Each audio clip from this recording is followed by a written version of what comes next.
once buyers actually receive the inspection report, what should they focus on and how should they prioritize repairs if there are multiple different concerns? When people ask me that question, I always tell them moisture. You know, Mhm. the biggest issue with a house is always going to be moisture management. So if you can use that as kind of your litmus test to figure out, hey, if it's grading, for instance, or maybe if it's roof covering or something like that, if it deals with moisture, maybe prioritize that over something else in the house that maybe you can deal with 6, 8 months down the road. What's the biggest challenge that you see on inspection reports? I feel like a lot of what scares people the most and what comes up the most is electrical stuff.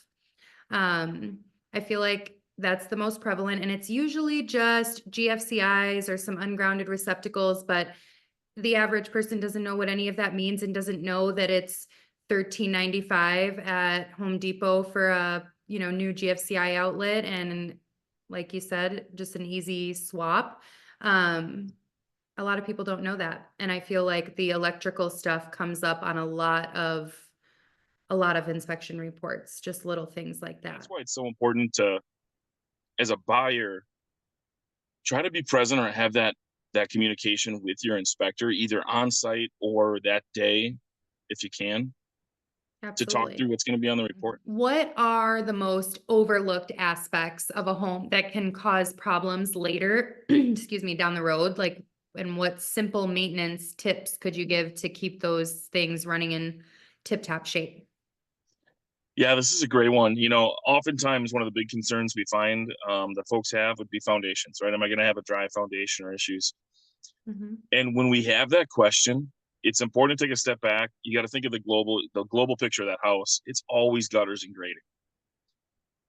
Anytime you deal with moisture in a house, especially in a foundation, it comes right back to how is the landscape around the perimeter of the house? Is it pitched away from the house? Are your gutters clean? Are your downspout extensions far enough? Are your gutters functioning the way they should? If you can tackle those two things, I think you've managed a ton of any issues that could come up on a foundation. And then it's routine maintenance things. It's HVAC systems. You know, are you having a HVAC tech come out every year to take a look at your forced air furnace, your boiler, or whatever it is that you have? And then if your home is equipped with a fireplace, when was the last time you had somebody clean the flue and take a look at it? You know, these are things that I think sometimes we often overlook because life gets busy. Yep. Um, but there's simple things that maybe if you budget for it, a couple $100 here, a couple $100 there, and all of a sudden now you have a much better understanding of the status of your home, and some of those issues that could pop up prior to an inspection. Thanks so much for joining me today, Tom. I really appreciate it. You are very knowledgeable in what you do, and I appreciate all of your hard work for my clients in the past and moving forward. Well, Brianna, you're a top dot agent, so Thank you.